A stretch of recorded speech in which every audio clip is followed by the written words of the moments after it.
Jadi, di video ini kita akan membahas tentang gaya elektromagnetik yang dapat kita mengerti dan dapat kita terapkan dalam kehidupan sehari-hari, terkhususnya kehidupan kita sebagai seorang perawat. Nah, teman-teman, kalian tahu nggak?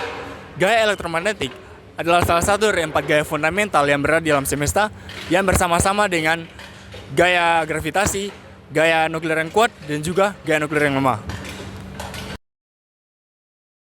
Gaya elektromagnetik adalah gaya yang timbul akibat reaksi antara partikel muatan listrik. Ketika dua muatan sejenis bertemu, misalnya positif dengan positif, akan terjadi penolakan.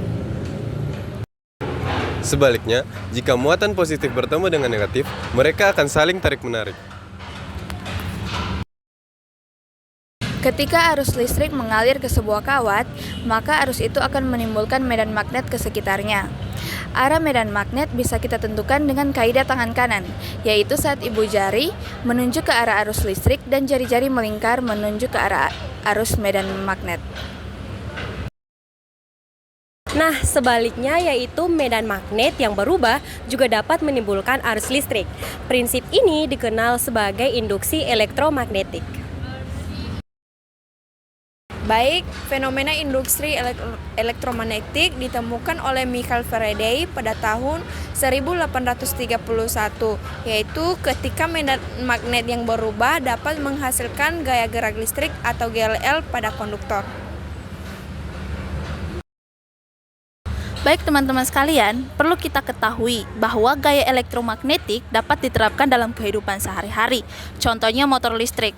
Gaya ini dapat membantu mengubah energi listrik menjadi mekanik. Yang kedua, radio dan televisi.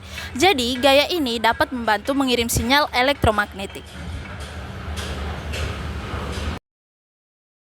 Bel listrik juga menggunakan gaya elektromagnetik untuk menghasilkan bunyi. Arus dialirkan ke gaya elektromagnetik sehingga menarik palu dan menghasilkan bunyi. Nah, yang ketiga dapat kita lihat seperti pada kereta cepat maglev yang melayang di atas rel. Nah, kenapa bisa melayang? Karena adanya gaya tolak-menolak antara roda dan juga rel sehingga dapat membuat melayang. Itulah magnet. Dan tentu saja gelombang elektromagnetik memungkinkan kita untuk berkomunikasi melalui televisi, radio, dan smartphone. Nah, kenapa kita perlu mempelajari magnet dalam keperawatan? Di mana dalam keperawatan banyak alat-alat medis yang menghasilkan elektromagnetik. Seperti contohnya pulse oximeter, MRI, EKG, dan CT scan. Dan juga kita harus mengetahui alat-alat tersebut supaya nantinya kita juga bisa menjaga keselamatan pasien ketika menggunakannya.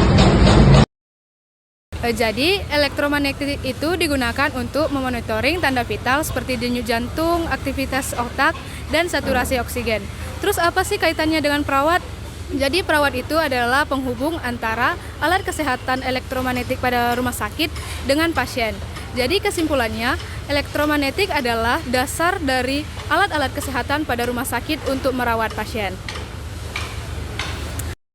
Peran perawat dalam penggunaan. Yang pertama, ada mengoperasikan alat. Perawat perlu tahu cara mengoperasikan alat untuk mendapatkan hasil yang akurat. Yang kedua, ada keselamatan pasien. Perawat perlu menjaga keselamatan pasien seperti alat picu jantung atau implan logam yang tidak MRI. Yang ketiga, ada pencegahan resiko seperti radiasi X-ray yang harus sesuai prosedur. Sekian dari kami. Thanks for watching. Bye-bye.